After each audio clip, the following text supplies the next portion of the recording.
우리 하나님 말씀 봅니다. 고린도 후서 9장 6절부터 11절까지 말씀 봅니다. 공독해드립니다. 이것이 곧 적게 심는 자는 적게 거두고 많이 심는 자는 많이 거둔다 하는 말이로다.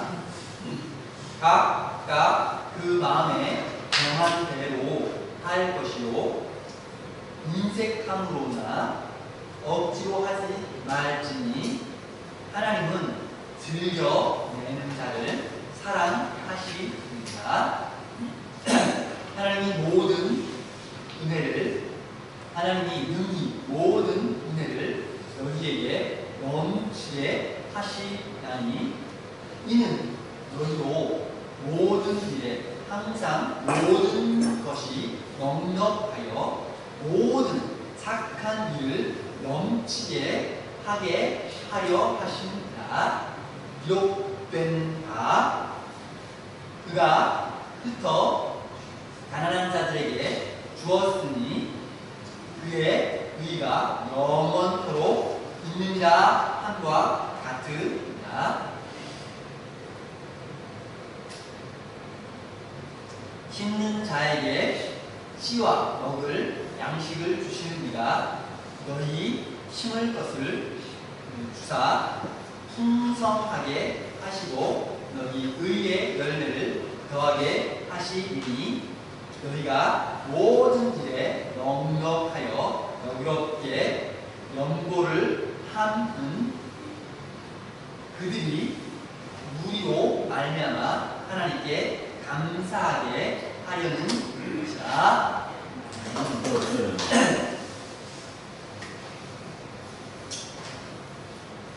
하늘에 심는 투자자 이런 제목으로 하는 말씀 감사합니다. 하늘에 심는 투자자. 여러분 투자에 관심 있으십니까? 여러분 영끌 말 들어보신 적 있으세요? 영끌 농식 여러분 잘 들은 적 있는지 모르겠지만 아식은 많이 사용합니다. 영끌 영혼까지 끌어모은다 이런 의미입니다.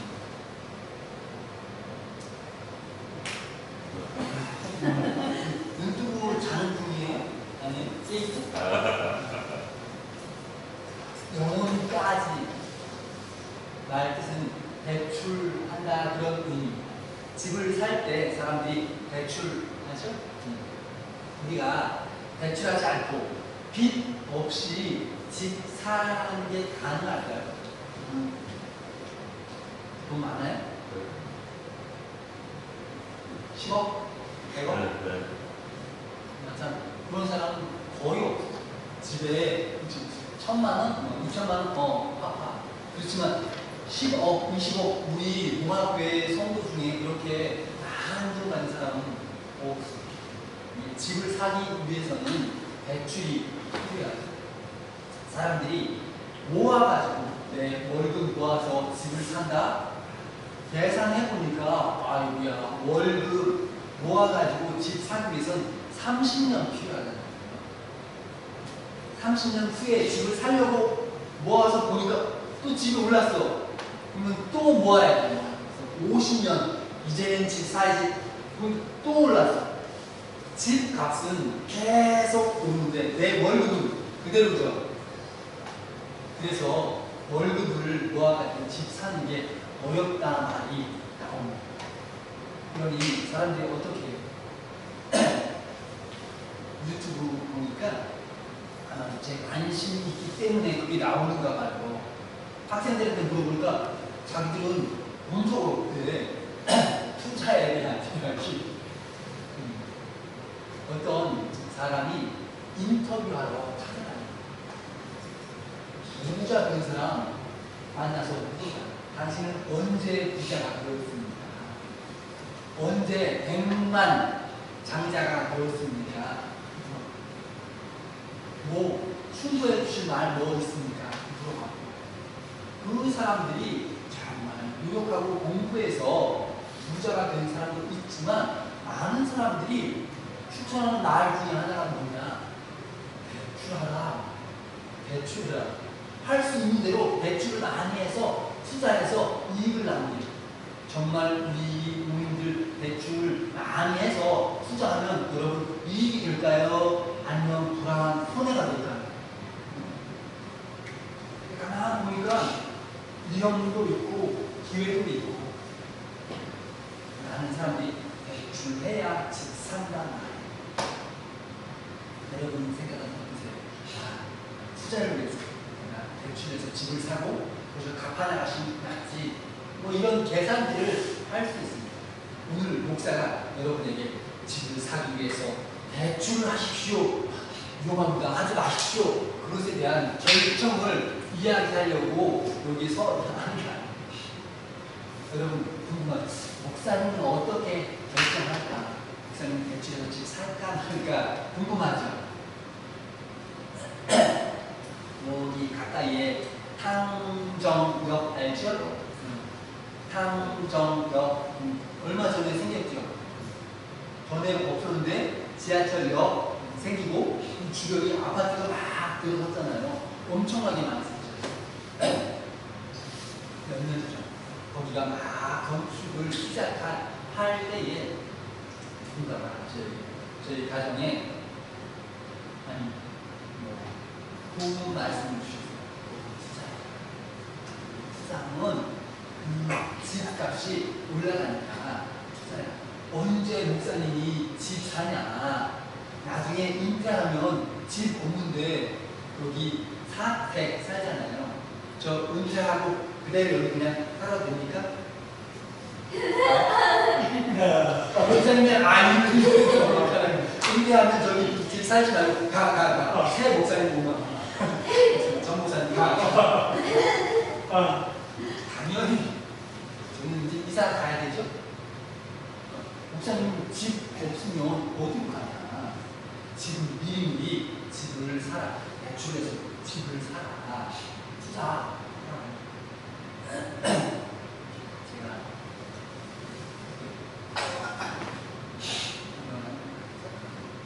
제가 만약에 그 집을 사서 그 집에 들어가서 살면 집 사자. 그러나 내가 그 집에 들어가서 살지 않고 투자해놓고 내두면 누구 전세하고 내두면 내가 거기 들어가서 살고 싶으면 사. 그러나 내가 들어가서 사는 거 아니면 투자 아니면 투기.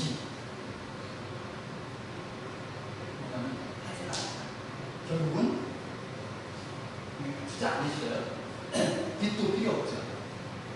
그 후 2, 3일 전에 제가 들었어요. 그 집이 처음에 4억인가 5억인가 그런데 지금 7억이 여러분 어때요? 지금 이야기의 결과를 들으니까 제가 전에 그 집을 대체해서 사는 게 맞아요? 사지 마는 게 맞아요? 뭐가 좋아요? 대체해서 샀으면 좋았는데 그런 생각이 들죠? 여러분 알아서 판단하시기 바라요. 성경에 보니 목사라고 대체해서 사는 게 좋았을까? 사지 마는 게 좋았을까? 그런 내용은 없어요. 다만 성경이 말씀하시기를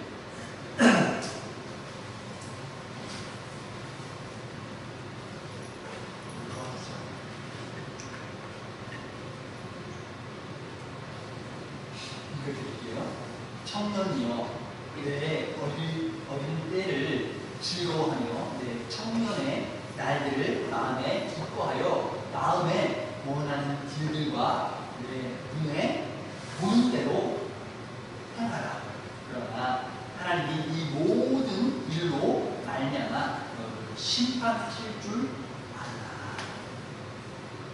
성경에 전도서라는 책이 있는데 이 책을 제목을 쉽게 설명하면 솔로몬 알죠? 솔로몬의 인생론. 인생이 뭐냐? 지혜왕이 우리에게 인생에 대해서 설명해 주는데 뭐라고 말합니까? 젊을 때에 젊을 때에 눈에 보이는 대로 내 원하는 대로 즐거워하는 일 다 해도 된다는 거예요. 우리의 즐거움 그것에 대해서 하나님께서 부정하지 않아요. 원하는 거 있어? 해. 눈에 보기에 좋은 거 있어? 해.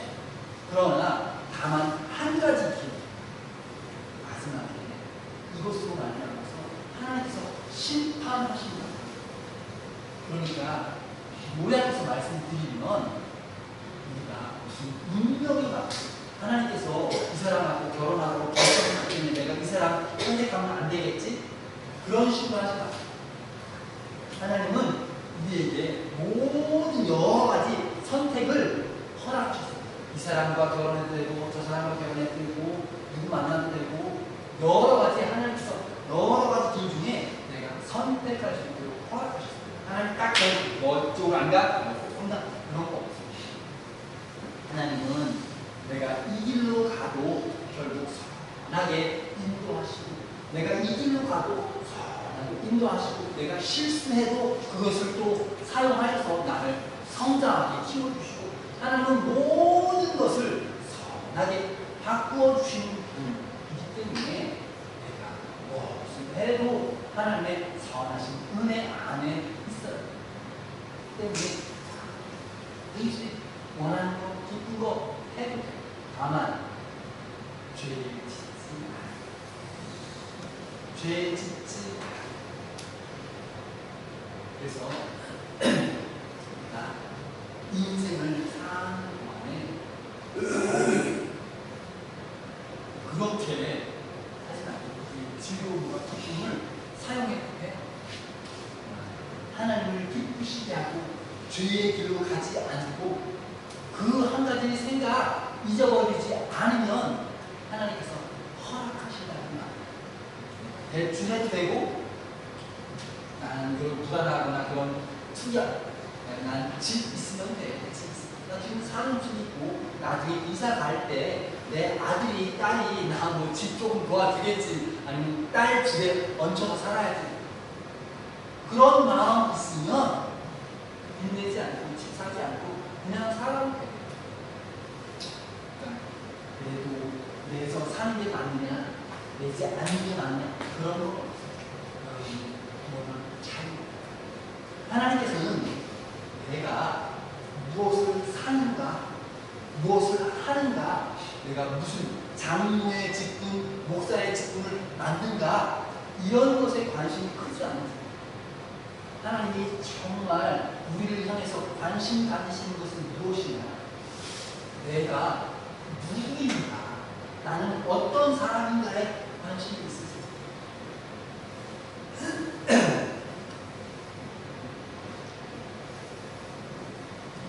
사람들이 영혼까지 끌어모아서 집을 사는 이유가 뭘까?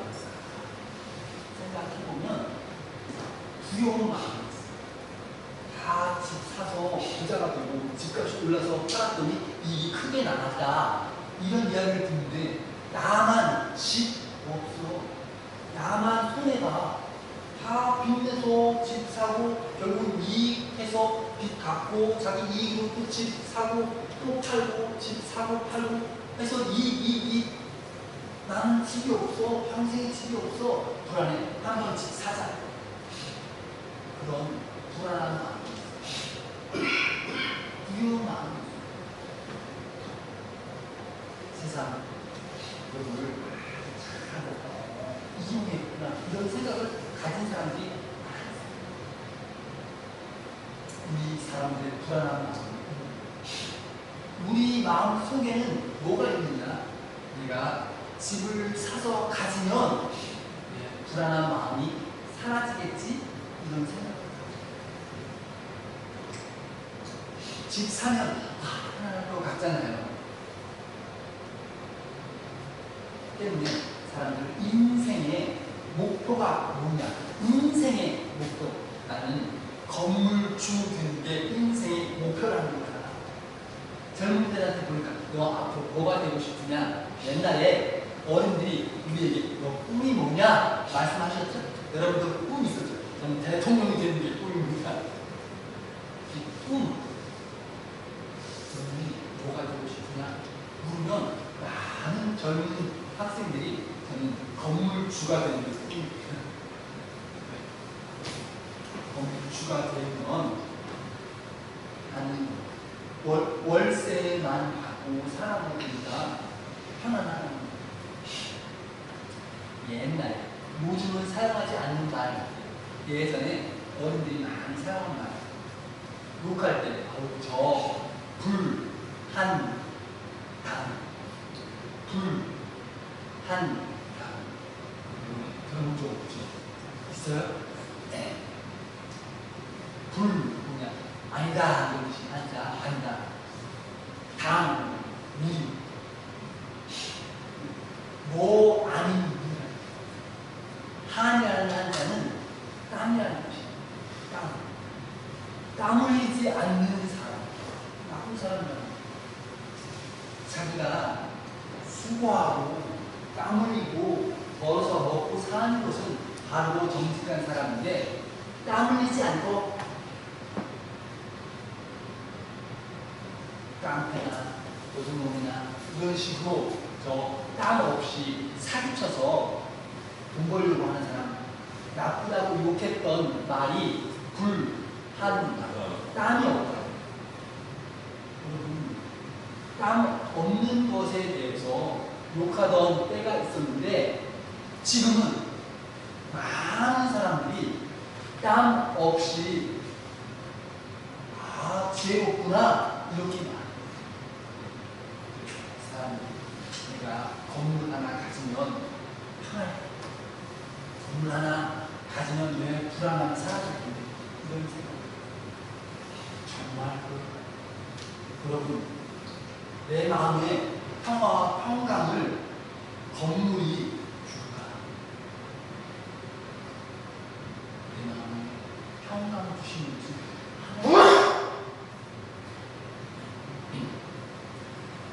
사람이 언제 철이 들죠? 철이 들었네.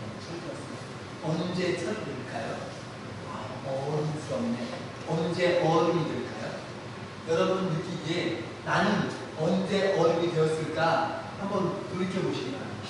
여러분은 언제 내가 성숙하고 어른이 되었다, 철이 들었다 생각이 드십니까? 사춘기 때 철이 들었어요? 가만 보니까 제일 철 들 때는 아이를 낳으니까 철이 드는 거예요. 그때부터 진짜 어른이 되어가는 것 같은 느낌이 있어요. 요즘 제 자녀들 이제 사춘기 지나가고 있어요. 근데 사회인이 되는데 막내가 사춘기가 좀 있는 것 같아요. 그때 철이 드는 거예요. 내가 아빠인데 내 힘으로 아이를 어떻게 해결할 수가 없어요. 내 마음대로 안 돼요. 여러분 경험 있으시죠? 자녀를 키울 때 내 뜻대로 내 계획대로 안 돼. 하나님이 인도하십니다.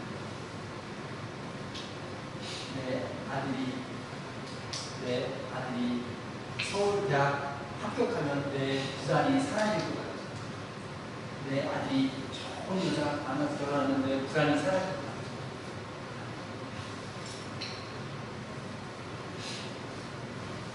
하나님께서 내 불안과 두려움을 없애주시지 내 아들이, 내 돈이, 내 집이 하나님께서 관심 있는 것이 무엇일까?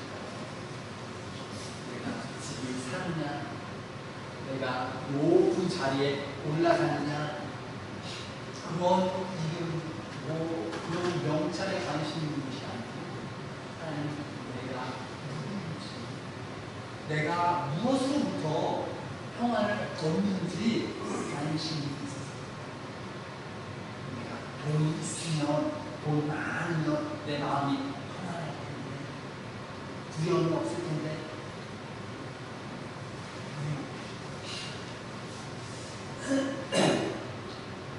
성경 말씀 보면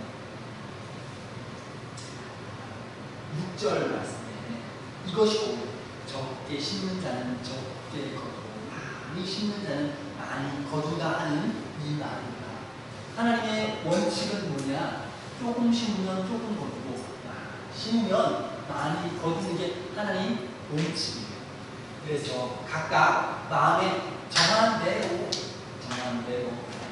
인색함으로나 억지로 하지 말고 하나님은 즐겨 내는 자를 사랑하십니다.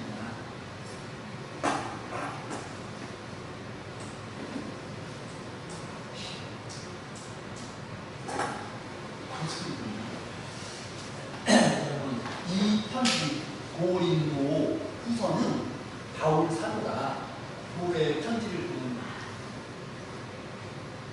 여러분을 위해서 예루살렘 교회에서 영적인 것, 여러분 복음을 전했는데 이제 이 교회가 어렵고 가난한 분이 있으니 여러분이 복음에서 좀 도와주면 먹고 살 수 있습니다. 그리고 어렵습니다.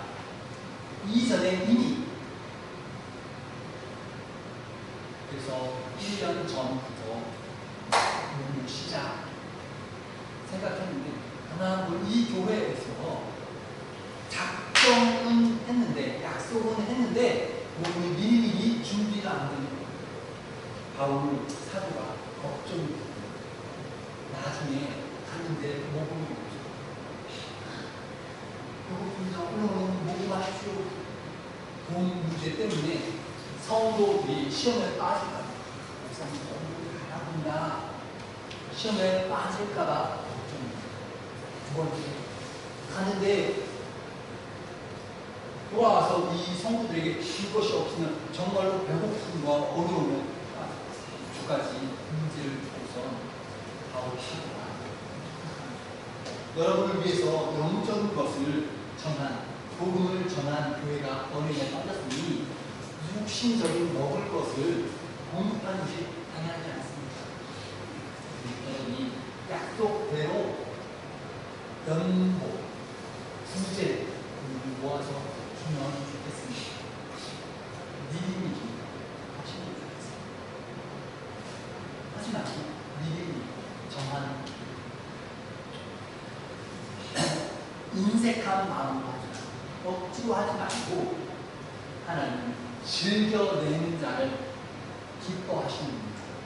여러분, 하나님은 즐겨내는 자를 사랑하십니다 말하면 마치 돈을 내십시오.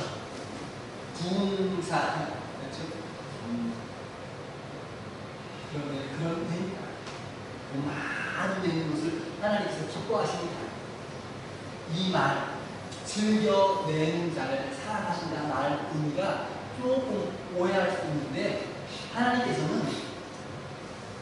드릴 때 기쁜 마음으로 자기가 원하는 마음으로 그 사람을 사랑하신다는 말이지 많이 자주 내서 사랑한다는 말 의미가 두 랩돈 헌금을 드렸던 과부 기억하십니까? 헌금 하람이 있는데 많은 사람들이 많이 헌금 어떤 과부 하나가 와서 헌금을 드립니다. 아마도 요즘식으로 쉽게 말하면 한 1,000원쯤 드렸다 아니면 10,000원쯤 드렸다 보시면 자기 생활비 전부를 드렸어요. 작은 그릇을. 그거 들고 난 후에는 자기 이제 굶어야 돼. 그런데 그것을 드립니다. 예수님께서 말씀하시기를 많은 사람들이 막 드렸으나 이 여인이 가장 많이 드렸느니라. 하나님께서 뭐 보시는 거예요? 내가 얼만큼 드렸는가 보시는 것이 아닙니다. 누가 기쁨으로 드렸는가 보시는 거죠.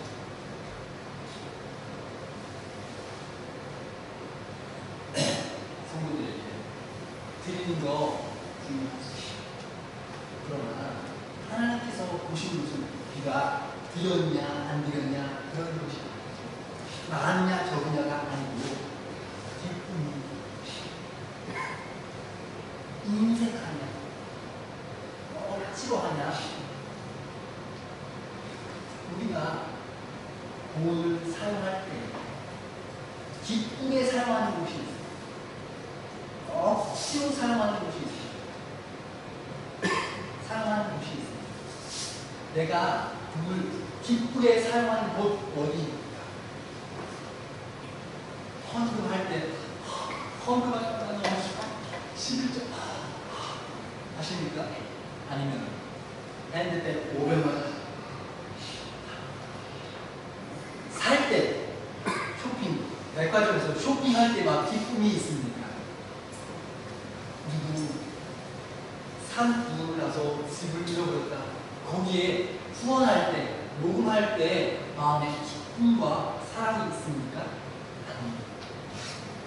네, 노트북 휴대폰을 새 걸로 바꿀 때 기쁨과 감격이 있습니다. 우리 스스로 내 마음을 보고 알아요. 내가 뭘 좋아하는가, 내가 뭘 관심 있어 하는가, 내가 어디에는 후한데 어디에는 인색한가. 그것이 하나님께서 보시는 내 관심이 어디에 있는지 하나님께서 궁금해하십니다.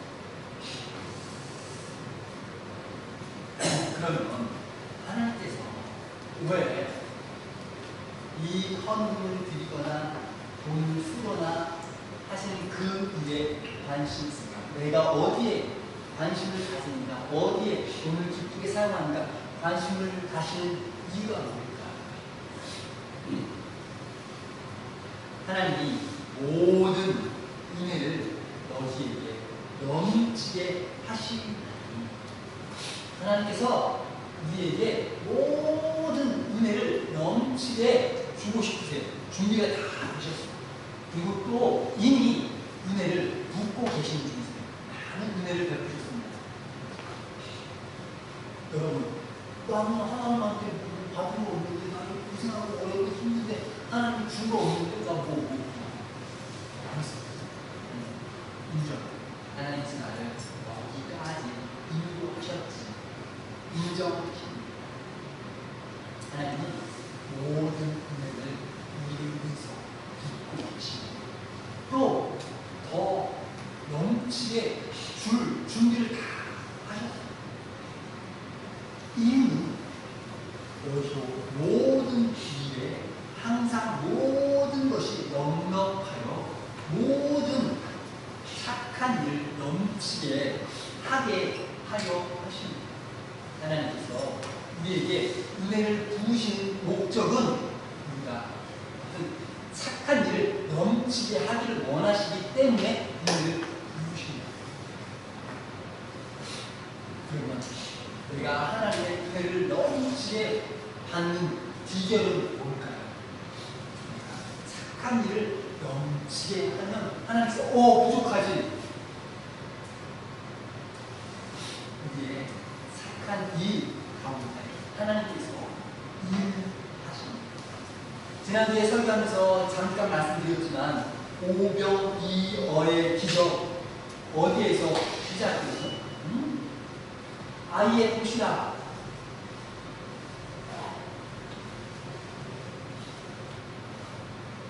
하나님께서 그 아이의 도시락으로 5,000명을 먹으시죠. 누가 부자일까요? 5천 사람이 먹을 수 있는 그것을 그 사람 부자일까요? 나 5천 사람 먹을 수 있는 양식이 있어. 창고에다 싹 싸놓고 이 사람이 부자일까요? 아니면 5천 사람이 먹을 수 있도록 나누는 사람이 부자일까요? 어떤 사람들은 다른 일을 위해서, 어떤 사람은 자기를 위해서 5,000명 먹을 것을 똑같이 오죠. 누구는 내가 가지고 내가 유지하려 하지 않고 뿌리는 사람이 있고, 누구는 뒤에 숨기는 사람이 있습니다. 누가 부자입니다. 하나님께서 누구와 함께 일하기를 원하십니다.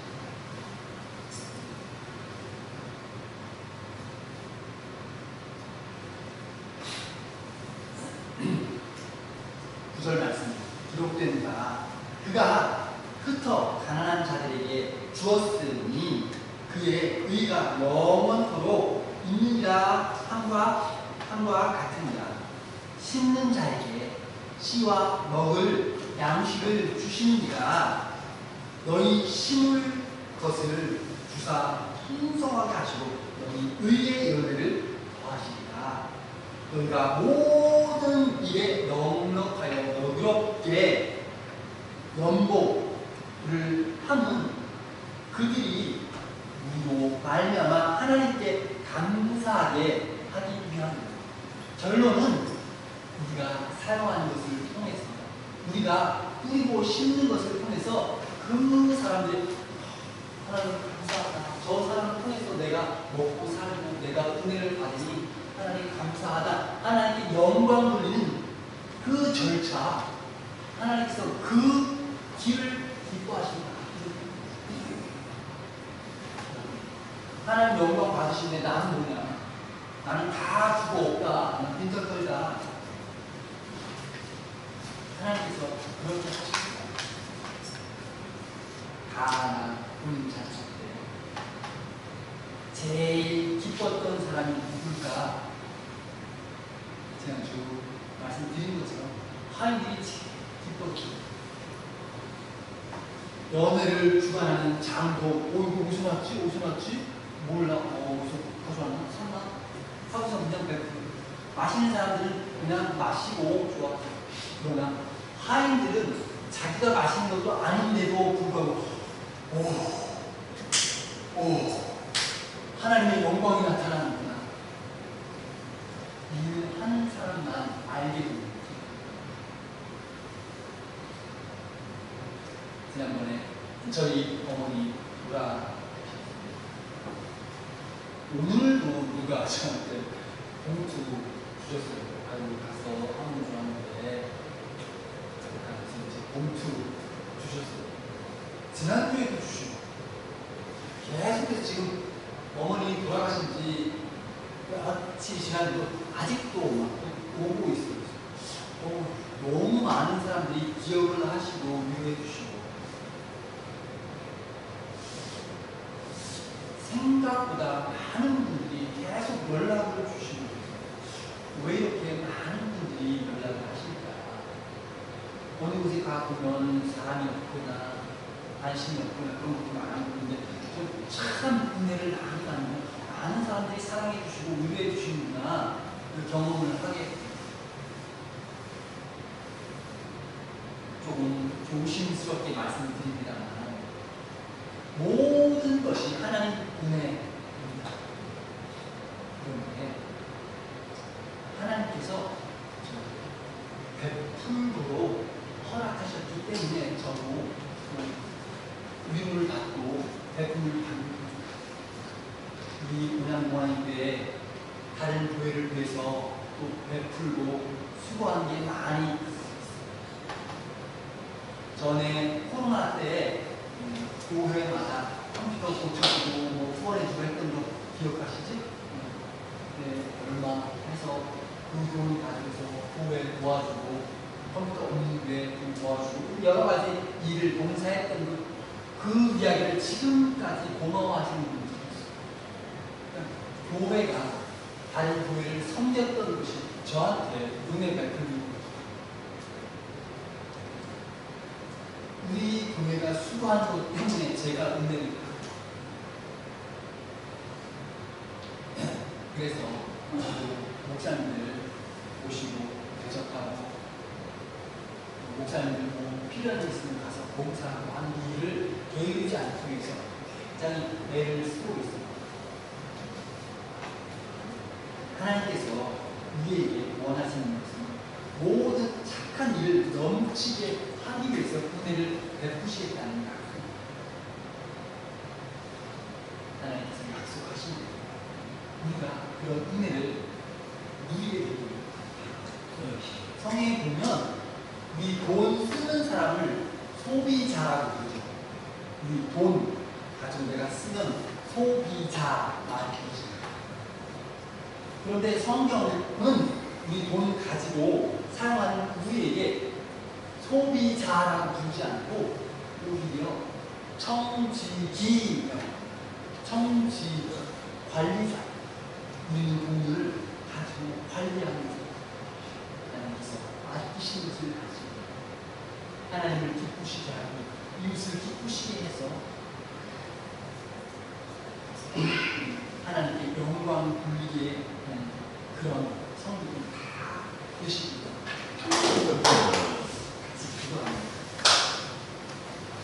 하나님 아버지, 사랑하는 성도들이 하나님께 맡은 그 재물을 기쁨을 가지고 주님께 드립니다. 기쁨을 가지고 이웃을 위해 사용합니다. 다른 이를 구원하고 다른 이가 하나님께 영광 돌리고 내가 하나님의 영광을 나타내기 위해서 사용할 때 하나님께서 그것을 기뻐하시는 줄 믿습니다. 하나님 영광 중에 우리가 함께 있게 됨을 믿습니다. 도우셔서 하나님을 기쁘시게 하고 이웃을 기쁘게 하는 우리가 될 수 있도록 도와주시옵소서. 하나님께서 이미 모든 은혜에 부으실 준비를 마치셨고 그래서 우리를 위하여서 넘치게 하시려 할 때에 우리가 지혜를 가져 주를 위해 헌신하고 주를 위해 사용하는 귀한 청직이 다 되도록 은혜를 주시옵소서. 오늘 이후의 모든 시간이 하나님 은혜 안에 있고 하나님 기뻐 인도하시는 시간 되기를 소원하고 예수님 이름으로 기도드립니다.